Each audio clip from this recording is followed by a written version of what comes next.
जय हिंद मेरे दोस्तों। जितने भी क्लास 10 के विद्यार्थी एवं दर्शक हमारे चैनल पर देख रहे हैं, सभी को हमारे चैनल पर स्वागत है। तो दोस्तों, आज आप लोगों को क्लास 10 का मैथ बताने जा रहे हैं एनसीईआरटी बुक से। चैप्टर है 3 दो चर वाले रैखिक समीकरण युग्म। इसका प्रश्नावली है 3.2 यानी 3.2। तो दोस्तों, इस चैप्टर में आप लोगों को 3.2 का सवाल नंबर तीसरा आप लोगों को बताने जा रहे हैं। तो दोस्तों, अगर आप लोग हमारे चैनल पर नया हैं तो लाइक से सब्सक्राइब कर दीजिए और फेसबुक पेज पर देख रहे हैं तो फॉलो कर दीजिए। तो दोस्तों, चलिए आप लोगों को ज्यादा समय नहीं लेते हुए चलते हैं सवाल की ओर। 3 नंबर में सवाल क्या कह रहा है? निम्न समस्याओं में रैखिक समीकरण युग्म बनाइए, उनके हल प्रतिस्थापन विधि द्वारा ज्ञात कीजिए। अब कह रहा है निम्न समस्याओं में रैखिक समीकरण युग्म बनाइए और उनके हल प्रतिस्थापन विधि द्वारा ज्ञात करने के लिए कह रहा है।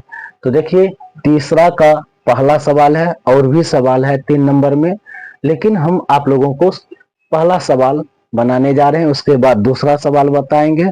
तो चलिए देखिए, तीसरा का पहला क्या कह रहा है? दो संख्याओं का अंतर x है और एक संख्या दूसरी संख्या की 3 गुनी है, उन्हें ज्ञात करना है। अब यहां पर देखिए, हम इसको सॉल्यूशन करते हैं।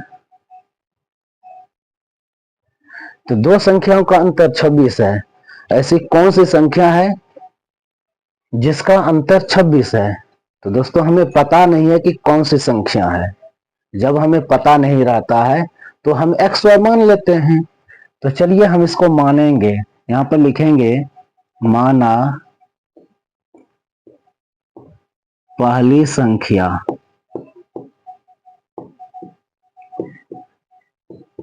x है, दूसरी संख्या मेरा y है। ठीक है, हम पहली संख्या x और दूसरी संख्या y मान लिए हैं। अब यहाँ पर कह रहा है दो संख्याओं का अंतर 26 है, तो इन दो संख्याओं का अंतर क्या है? 26 है। तो हम यहाँ पर लिखेंगे x माइनस वाई। अंतर मतलब क्या होता है? घटाव होता है। तो x minus y equal to 26। ये मेरा पहला समीकरण है। ठीक है, अब क्या कर रहा है? एक संख्या दूसरी संख्या की 3 गुनी है, उन्हें ज्ञात कीजिए। अब देखिए, एक संख्या, तो एक संख्या क्या है? x है, दूसरी संख्या क्या है? y है। अब देखिए, कह रहा है एक संख्या दूसरी संख्या की 3 गुनी है। तो अभी ये देखिए दोनों बराबर है, और कह रहा है एक संख्या दूसरी संख्या की 3 गुनी है, तो इसका 3 गुना ये संख्या है। तो हम इसमें क्या करेंगे? 3 से गुना कर देंगे। अब देखिए, इसमें 3 से गुना किए हैं तो इसके 3 गुना कौन है? ये है। इसमें 3 से गुना किए हैं तो इसके बराबर आ गया है। तो क्या है? पहली संख्या क्या है? दूसरी संख्या की 3 गुनी है। तो ये मेरा समीकरण क्या हो गया है? 2 हो गया है। तो ये मेरा समीकरण 2। अब यहां पर देखिए, मेरा समीकरण पहला और दूसरा आ गया है। ठीक है, अब हम क्या करेंगे? देखिए, x का वैल्यू 3y निकल गया है। हम इस x के वैल्यू को हम क्या करेंगे? समीकरण 1 में रखेंगे। तो हम यहाँ पर लिखेंगे समीकरण 1 में x का मान रखने पर तो ये जो x का वैल्यू यहाँ पर है, इस x के वैल्यू को हम यहाँ पर जो वैल्यू है इसको हम समीकरण 2 में रखेंगे। तो हम समीकरण 2 मेरा क्या है? x minus y equal to 26।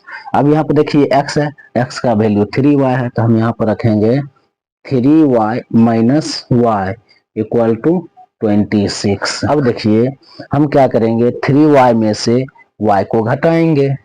तो 3y में से y को घटाएंगे तो क्या होगा? 2y equal to 26। देखिए, यहाँ पर y के गुणा क्या है? 2 है, और गुणा में 2 है तो बराबर कुछ आ जाएगा तो भाग में हो जाएगा। तो भाग में हो जाएगा तो ये क्या होगा? 26 में 2 से भाग लगेगा। तो हम यहीं से इसको क्या करेंगे? भाग दे देते हैं। तो ना 13 दूनी 26, इसलिए y का मान आ गया है 13। y का मान 13 आ गया है। तो देखिए यहाँ पर मेरा y का मान 13 आ गया है, यानी 13 आ गया है। ये मेरा पहला आंसर आ गया है। अब हम क्या करेंगे, इस y के वैल्यू को हम क्या करेंगे, समीकरण 2 में रखेंगे। y का वैल्यू मेरा कितना है, 13 है, यानी 13 है। इस वैल्यू को समीकरण 2 में रखेंगे, तो यहाँ पर हम लिखेंगे समीकरण 2 में y का मान रखने पर, समीकरण 2 मेरा क्या है, x इक्वल टू 3y, ठीक है।